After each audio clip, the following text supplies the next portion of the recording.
Good morning guys, welcome back to the channel. अभी बज रहे गाइज 5:30 और मैं नहा धो के कम्प्लीटली रेडी हूँ। बैग्स मेरे सारे रेडी है यहाँ पे। और एक चीज़ बतानी है आप लोगों को, ये जो स्टिकर्स दिख रहे गाइज आप लोगों को, ठीक है, ये मैंने 2 लगेज वाले जो बैग्स होते हैं हमारे उसमें लगा दिए। 7 kg वाला बैग और जो लैपटॉप बैग है वो हमारे साथ ही रहेगा। तो ये 2 बैग्स के ऊपर आप लोग ऐसे स्टिकर्स लगा देना, जहाँ पे भी जा रहे हो आपका फ़ोन नंबर और नाम। अगर आपका नहीं है तो आपका कोई रिलेटिव हो या फ्रेंड हो उसका नंबर दे देना। एंड मेक श्योर गाइज आप लोग जब भी बैग लगेज से आता है ना, तो हमें आइडेंटिफाई करने के लिए कुछ ऐसी चीज़ें यहाँ पे कर देना जो यूनिक हो compare to that of others. तो हम लोग को बैग भी सामने से दिख जाएगा ईजिली और कोई प्रॉब्लम भी नहीं होगा।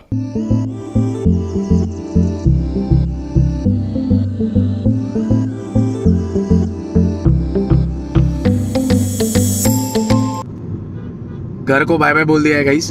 और पासपोर्ट याद से बैग में रख देना, ठीक है। आप लोगों ने नो डाउट रात में रखा होगा बैग के अंदर, बट फिर भी सुबह में उठ के एक बार चेक कर लेना कि बैग में पासपोर्ट है कि नहीं, ठीक है। और फ्लाइट का जो टिकट है वो भी, उसका भी एक कॉपी रखना अपने पास।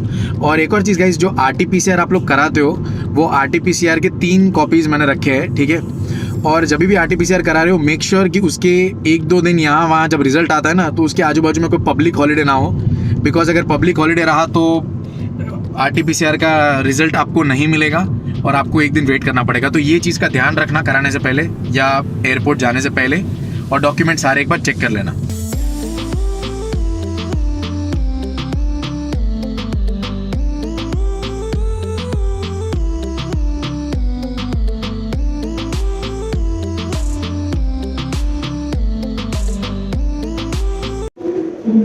ओके गाइज, इमिग्रेशन और चेक इन दोनों कंप्लीट हो गया है।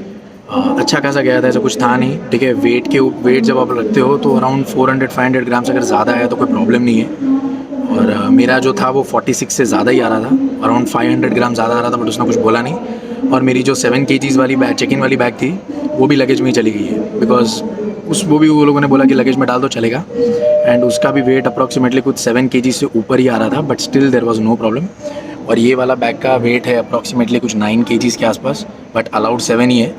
मुझे कोई प्रॉब्लम नहीं आया है, ठीक है। कोई क्वेश्चन किसी ने पूछा नहीं है मेरे से।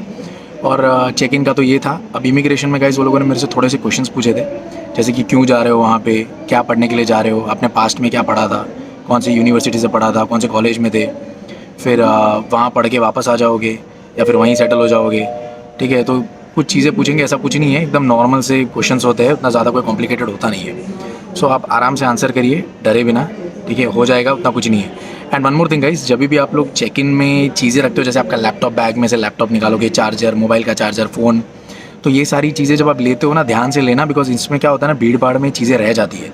सो मेक श्योर आप लोग ये सारी चीज़ें बैग में प्रॉपरली रखते हो वो टाइम पे, बिकॉज ये इमिग्रेशन के जस्ट बाद रहता है। और गाइज वुडलैंड के शूज़ भी मैंने दोनों पहन ही लिए हैं, ठीक है। बिकॉज इनको मैं अगर बैग में रखूँगा तो इनका वेट बहुत ज़्यादा आ जा रहा था। लगेज में भी रखोगे या फिर आप चेक इन में भी रखोगे तो वेट बहुत ज़्यादा आएगा।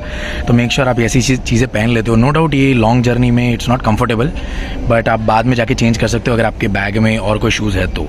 बट ये पहन लेना, बिकॉज ये फालतू जगह रोकेगा और आपका और सामान आ नहीं पाएगा। एंड मेक श्योर गाइज अब जैकेट भी अगर आप लोगों ने लिया है तो वो पहन ले। और गाइज मैंने जैकेट इसलिए नहीं पहना बिकॉज मेरा जो जैकेट है वो -20 डिग्री में चलता है, ठीक है। तो यहाँ पे ये क्लाइमेट में तो मेरे को पसीने निकल जाएंगे वो जैकेट में। सो दैट इज़ वाई उसको मैंने लगेज में ही जाने दिया है। और एक चीज़ गाइज, आप अपने लैपटॉप बैग के अंदर ये सब नाश्ता वगैरह भी चीज़ें ला सकते हो, ठीक है। बहुत सारे लोग बोलते हैं कि नाश्ता ये सब मत लेके आना, बट ले लो, ठीक है। वेट का कोई इतना इशू नहीं रहता है इसके अंदर। मैंने बहुत सारे पैकेट्स रख रखे हैं, काफ़ी बड़ा है, ठीक है। और ये मेरी ओरिजिनल फाइल का फोल्डर भी यहीं पर है और अडेप्टर भी यहीं पर रखा हुआ है इनकेस आगे ज़रूरत पड़ी तो। सो ये ऐसी चीज़ें रखना है यहाँ पे जो आपके काम आए यूनिवर्सिटी पहुँचने से पहले, या फिर आपके जहाँ पे भी आपको जाना है वहाँ पहुँचने से पहले कुछ चीज़ें रख लो। तो इनकेस अगर खाना भी है तो खा भी सकते हो, पानी की बोतल भी ले लेना, एंड ये सारी चीज़ें आप रख सकते हो।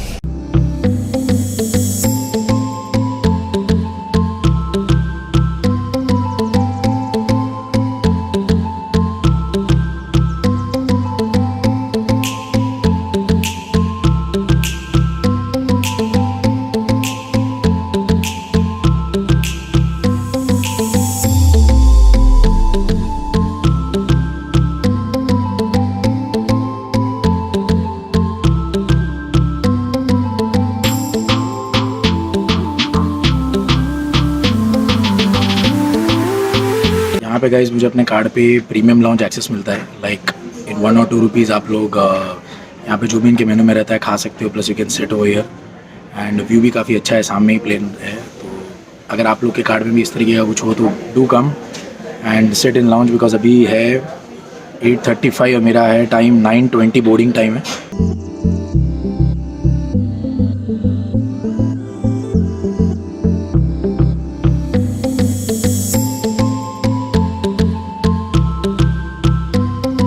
ये आते हैं गाइस मेरे फेवरेट चॉकलेट फेररो रोशर, ठीक है। रियली लव दिस, मतलब ये सेक्शन जब मैं देखता हूँ ना मेरे को पूरा लेने का मन करता है, बट खैर इतना खा नहीं सकते वरना गला पकड़ जाएगा।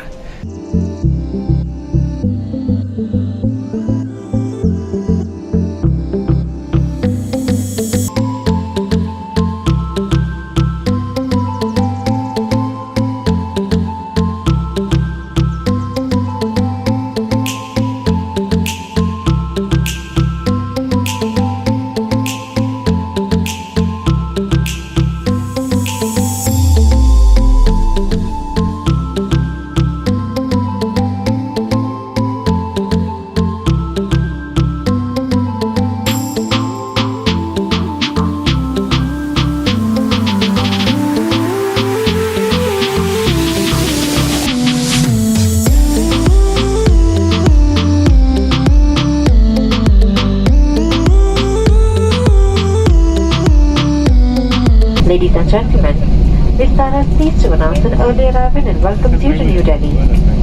We have landed at Indira Gandhi International Airport, Terminal 3.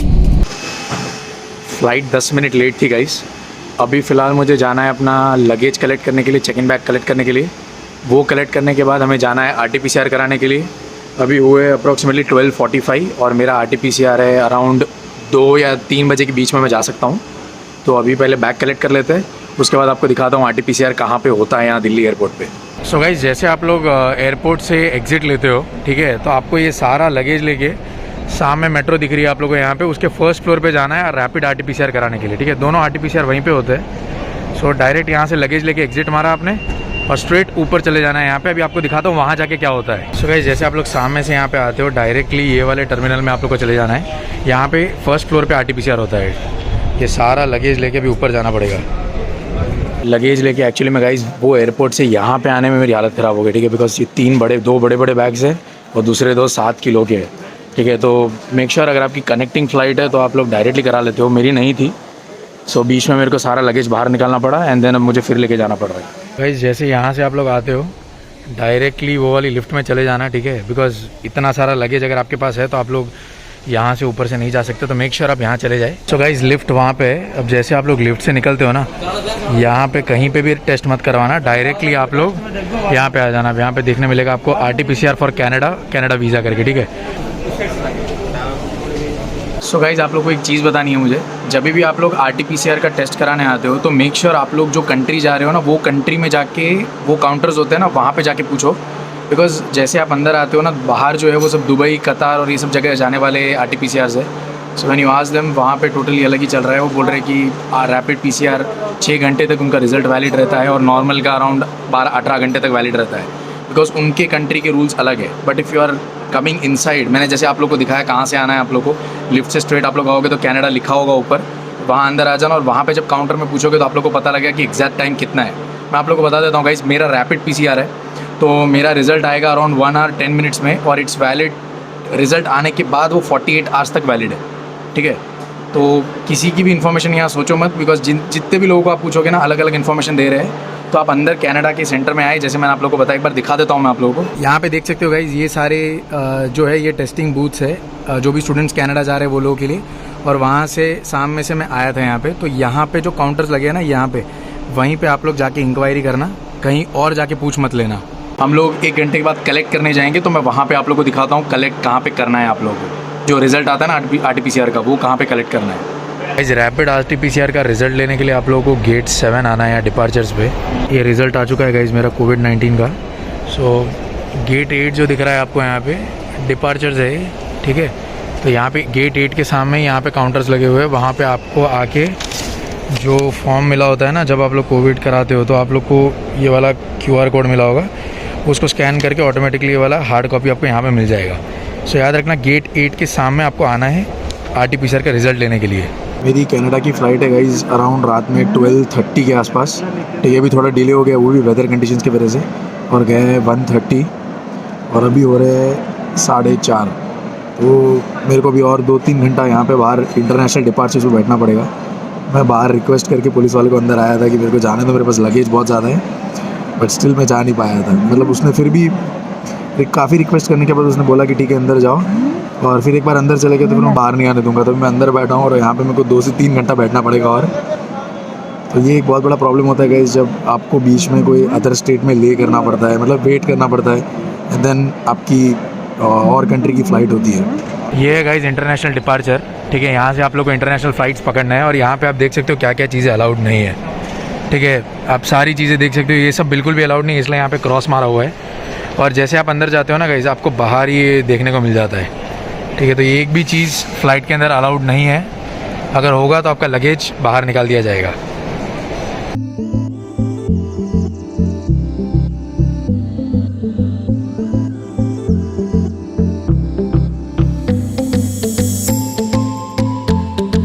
So guys, India में जो फाइनल चेक इन और इमिग्रेशन था वो दोनों कंप्लीट हो गया है। तो मैं आप लोगों को बता देता हूँ, इमिग्रेशन में मेरे को ऐसा कोई क्वेश्चन पूछा नहीं है, वो लोगों ने सिर्फ स्टैम्प मार दिया था और कुछ नहीं था। और चेक इन भी काफ़ी स्मूथ था, कोई ऐसा कुछ बैगेज में भी जो चीज़ें थी वो कोई गलत नहीं थी, सब सही था। और आप मेरे पीछे यहाँ पे देख रहे हो, यहाँ पे वीडियो बनाना अलाउड नहीं है, इसलिए मैं आगे बना रहा हूँ। सो यहाँ पे पूरा इमिग्रेशन और चेक इन है। और जैसे आप लोग इमिग्रेशन और चेक इन कम्प्लीट करते हो तो आप लोग आते हो दिल्ली ड्यूटी फ्री में। अभी आप लोग को उसका टूर देता हूँ।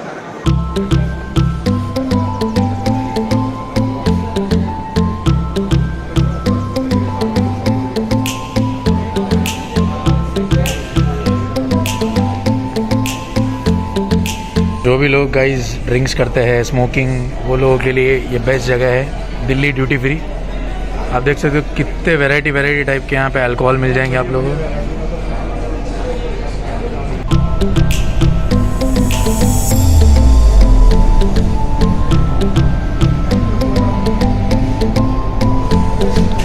दुनिया जहाँ के अल्कोहल्स मिल जाएगी गाइस यहाँ पे आप लोगों को, जो चाहिए वो है। There are tons and tons of bottles.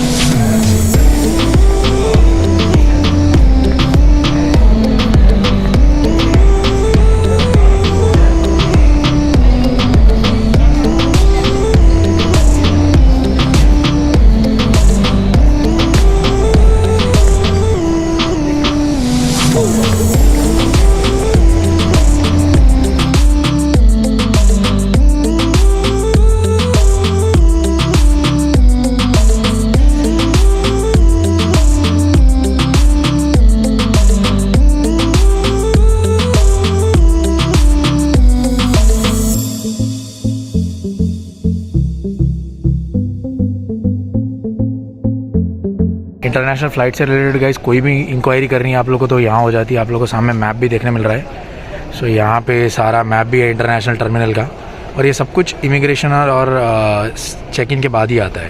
Okay guys, ये लास्ट फुटेज रिकॉर्ड कर रहा हूँ मैं इंडिया के अंदर। अभी जो भी आप देखोगे वो फ़्लाइट में होगा, और नेक्स्ट वाला जो होगा वो कनाडा में होगा। पहली बार गाइस मैं 15 घंटे की फ़्लाइट में बैठ रहा हूँ। आज तक मैं कभी 15 आवर्स की फ़्लाइट में स्ट्रेट बैठा नहीं हूँ। तो फ़्लाइट की जर्नी कंप्लीट होने के बाद मैं आप लोग को बताऊँगा कि मेरा एक्सपीरियंस कैसा था, खाना कैसा था, फ़्लाइट कैसी थी, सब कुछ आप लोग को बाद में पता लगा। तो वीडियो एंड तक देखते रहना। अच्छी लगी तो लाइक सब्सक्राइब कर देना अगर आप लोगों ने यहाँ तक देखा है तो।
लैंड होते ही गाइस हमें जाना होता है अराइवल्स पे। फ़्लाइट कैसा था, खाना कैसा था, टर्बुलेंस वगैरह था कि नहीं, ये सब हम लोग बाद में बात करेंगे। आराम से बैठ के बताऊंगा आप लोगों को। अभी फ़िलहाल मैं इमिग्रेशन करने जाता हूँ, उसके बाद आप लोगों को बताता हूँ इमिग्रेशन कैसा था।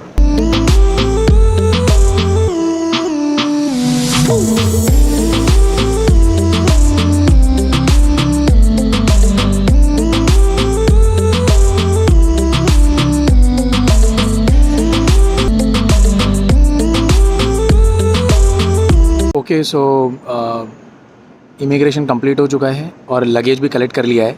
तो मैं आपको स्टेप बाय स्टेप समझाता हूँ कैसे कैसे क्या क्या होता है। जैसे आप लोग लैंड करते हो गाइस, मेरी फ़्लाइट अप्रॉक्सीमेटली 6:30 को सुबह में लैंड हुई थी।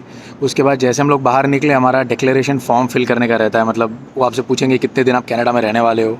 तो अगर 2 साल का आपका वीज़ा है तो आप 2 साल के दिन लिख लें। वो डेज़ में पूछेगा, ठीक है, ईयर में नहीं पूछेगा। तो उस हिसाब से कैलकुलेट करके आप लिख देना।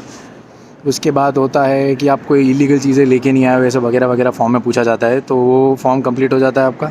उसके बाद आता है आपका फर्स्ट स्टेप ऑफ इमिग्रेशन, ठीक है। उसमें नॉर्मल से कुछ नहीं, मेरे से तो कुछ पूछा नहीं था।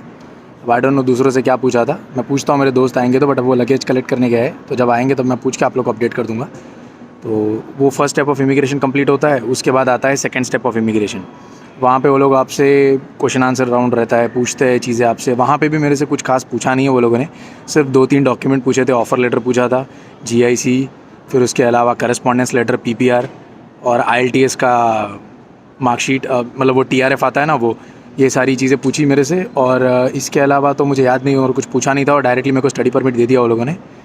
देन उसके रूल्स एंड रेगुलेशंस, वो सारी चीज़ें एक्सप्लेन करी। एंड देन मैं लगेज कलेक्ट करके भी आप लोगों से बात कर रहा हूँ। फ़्लाइट का एक्सपीरियंस भी काफ़ी अच्छा था गाइज़। मैं तो 10 घंटे सोया हूँ, ठीक है। तो मेरे को इतना खास पता नहीं, क्योंकि इट वाज़ नाइट और मैंने ज़्यादा वीडियो रिकॉर्ड भी नहीं किया फ़्लाइट में, बिकॉज मैं थक गया था एक दिन पहले, ठीक है। पूरा दिन दिल्ली पे RT-PCR करवाया है और वो सारे प्रोसेस में बहुत थकान हो गई थी। तो मैं फिर सो गया था फ़्लाइट में। कोई रिकॉर्डिंग इतना ज़्यादा खास किया नहीं मैंने। उसके बाद मैं उठा तो उठने के बाद ब्रेकफास्ट था, फिर लंच दिया वो लोगों ने। एंड देन फ़्लाइट लैंड होते ही ये जो प्रोसेस मैंने आप लोग को बताया, ये आप लोग को करना पड़ेगा। सो मेक श्योर आप कुछ डॉक्यूमेंट्स इन हैंड रखें, ठीक है, पासपोर्ट के साथ। तो ये सारी चीज़ें पूछते हैं यहाँ पे, और तो कुछ खास ऐसा रहता नहीं है इमिग्रेशन में। और एक चीज़ गाइस, अगर आप लोग पैक्ड फूड लेके आए हो ना, तो क्लियरली बोलो कि पैक्ड फूड लेके आया हूँ, ठीक है। पैक फूड मतलब पैक फूड में क्या लेके आया हो, आइटम का नाम भी बता देना। जैसे राजमा चावल हो गया या फिर कुछ भी हो गया, वो चीज़ एक बार क्लियर कर देना। क्योंकि मेरा एक फ्रेंड है, वो पैक्ड फूड बोले जा रहा था, तो उसको समझ ही नहीं आ रहा है क्या बोल रहा है ये। सो मेक श्योर आप लोग क्लियरली बोल रहे हो कि पैक्ड फूड किस चीज़ का पैक्ड फूड। इनको सब समझ में आता है, ठीक है। यहाँ पे जो लोग आपको दिख रहे हैं वो फॉरेनर्स है, but they understand every Indian food item, ठीक है। तो आप लोग बिंदास बता सकते हो, कोई प्रॉब्लम नहीं आएगा। एक और चीज़ बतानी गाइस मेरे को आप लोगों को, मैंने लगेज के बारे में बताया था ना आप लोगों की, लगेज थोड़ा सा कम रखना। बट मेरी एक्सपीरियंस से मैं आप लोगों को एक चीज़ बताता हूँ। मेरे को दिल्ली पे, हैदराबाद एयरपोर्ट पे, टोरंटो एयरपोर्ट पे, तीनों में से कोई भी एयरपोर्ट पे कोई भी चीज़ पूछी गई नहीं है लगेज से रिलेटेड।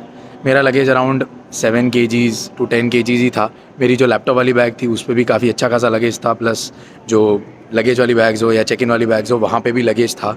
बट कोई भी तरीके का प्रॉब्लम मेरे को लगेज से रिलेटेड नहीं आया है, लगेज वेट से रिलेटेड भी नहीं आया है, ठीक है। तो अगर आप लोग थोड़ा 800 ग्राम 1 किलो ज़्यादा लेते हो तो कोई प्रॉब्लम नहीं आएगा आप लोगों को। सो गाइज, टोरंटो एयरपोर्ट पे भी RT-PCR होता है, बट इट्स रैंडम, ठीक है। जैसे मेरे पासपोर्ट पे आपको ग्रीन यहाँ पे स्टैम्प दिख रहा है, ठीक है। तो ग्रीन कलर का जो भी लोग को दिया रहता है उनको कराने की ज़रूरत नहीं है। मेरे फ्रेंड को पिंक कलर का स्टैम्प है, यहाँ पे पिंक कलर में है, तो वो भी RT-PCR कराने गया हुआ है, तो उसका वेट कर रहा हूँ। तो दैट मीन्स कि आपको टोरंटो एयरपोर्ट भी आने के बाद RT-PCR कराना पड़ता है, बट वो रैंडम रहता है। कुछ भी रैंडमली किसी को भी दे देंगे, वो उनको कराना पड़ेगा। जिनको नहीं दिया है वो जा सकते हैं डायरेक्टली। सो इस तरीके का रहता है यहाँ आने के बाद RT-PCR का system. So guys, Toronto land होने के बाद भी आप लोग को RT-PCR कराना पड़ता है, ठीक है। आप लोग को दिख रहा है यहाँ पे जिस तरीके ये एग्जिट गेट के बाहर आओगे ना, तो यहाँ पे आपको RT-PCR टेस्टिंग सेंटर दिख जाएंगे। अभी गाइस मैं टोरंटो एयरपोर्ट के बाहर खड़ा हूँ, ठीक है। मेरे फ्रेंड्स के साथ यहाँ पे लगेज है हमारा। सो अभी मैं आप लोग को बताता हूँ कि टोरंटो से जो भी लोग विंडसर जा रहे हैं ना, वो लोग को कैसे जाना है, ठीक है। तो क्योंकि बहुत सारे अलग अलग मीन्स ऑफ ट्रांसपोर्ट है, तो आपको कौन सा लेना चाहिए, क्या लेना चाहिए, हम लोग गाड़ी में बैठ के बात करते हैं। बिकॉज़ यहाँ पे भी ठंडी भी है और ढंग से बात भी नहीं हो पाएगी, तो मैं अंदर गाड़ी में बैठता हूँ, आराम से बात करता हूँ। बिकॉज़ यहाँ से विंडसर काफ़ी दूर है, 2-3 घंटे का रास्ता है, तो रास्ते में बात हो जाएगी। तो ये राइड है गाइस हमारी टोरंटो से विंडसर के लिए, ठीक है। आपको एक्सप्लेन करता हूँ ये किस तरीके से मिला है।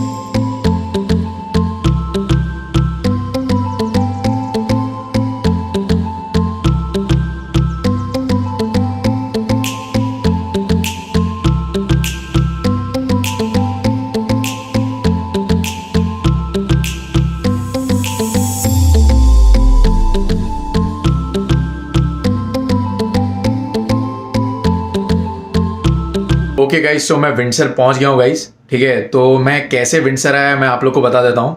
तो जो भी स्टूडेंट्स टोरंटो पे लैंड हो रहे हैं, ठीक है, इन फ्यूचर, और मेरी वीडियो देख रहे हैं और विंडसर आ रहे हैं, तो आप लोग को ये 4 मीन्स ऑफ ट्रांसपोर्ट ही है जो टोरंटो से विंडसर आपको लेके आएंगे। नंबर 1 है फ्लाइट, ठीक है। आप लोग को एंड में बताता हूँ मेरा खुद का ओपिनियन कि आपको किस में आना चाहिए, किस में सबसे कम पैसा लगेगा आप लोग का और कंफर्टेबली आप लोग आ सकते हो। तो नंबर 1 है फ्लाइट गाइस। तो और फ्लाइट के अंदर क्या होता है, आप लोग जब टोरंटो लैंड करते हो तो आप लोग के पास सारा लगेज होगा, ठीक है।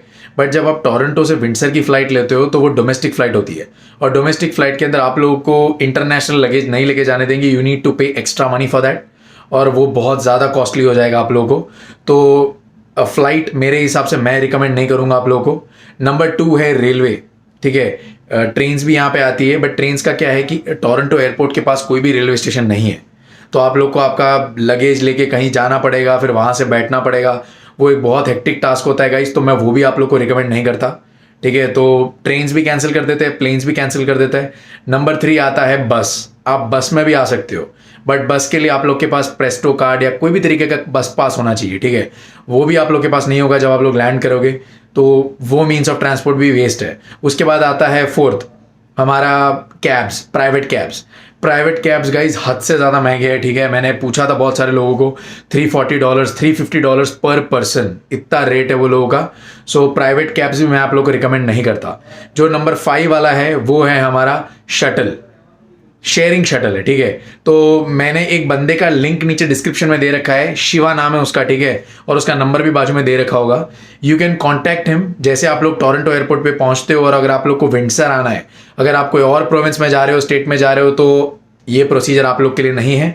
बट अगर आप लोग विंडसर आ रहे हो तो वो शिवा करके नीचे डिस्क्रिप्शन में नंबर दे रखा है, उसको कॉल कर देना एक बार और पूछ लेना, बिकॉज वो बंदा everyday Toronto to Windsor up down करते रहता है। उसकी कैब है, ये वाइट कलर की जो कैब है वो उस बंदे की है। उसको कॉल करके बोलना कि मुझे विंडसर आना है, वो आप लोगों को $80 के अंदर विंडसर लेके आएगा। मैं आज $80 में गाइस टोरंटो से विंडसर आया हूँ। अप्रॉक्सीमेटली 4 घंटे लगे हम लोग को टोरंटो से विंडसर आने में, बहुत दूर है, ठीक है। सो शटल जो मैंने आप लोगों को कहा, शेयरिंग शटल, उसी में आप लोग आना, कोई और तरीके का कोई भी मीन्स ऑफ ट्रांसपोर्ट मत लेना। तो ये था गाइज मेरा आज का वीडियो, इंडिया टू कनाडा। मैंने आपको पूरा प्रोसेस बताया, इंडिया से स्टार्ट हुआ तब से लेके मैं विंडसर कैसे पहुंचा। आशा करता हूँ गाइज आप लोग को हेल्प मिली होगी वीडियो के थ्रू, काफ़ी सारी चीज़ें क्लियर हुई होगी। अगर आप लोगों ने यहाँ तक वीडियो देखा है तो गाइज चैनल को ज़रूर सब्सक्राइब कर देना, वीडियो लाइक कर देना। अच्छा लगता है गाइज जब आप लोग सब्सक्राइब करते हो, लाइक करते हो। सो आगे वीडियोस मेरे आएंगे, मैं अभी कहाँ पे हूँ वो आप लोग को मैं मेरी नेक्स्ट वाली वीडियो बताऊंगा, बिकॉज बहुत सारे लोग पूछ रहे थे कि विंडसर जाके तू कहाँ पे रहने वाला है। वो भी मेरी नेक्स्ट वाली वीडियो में आप लोग को पता लग जाएगा, मैं कहाँ पे कुछ दिनों के लिए स्टे कर रहा हूँ, ठीक है।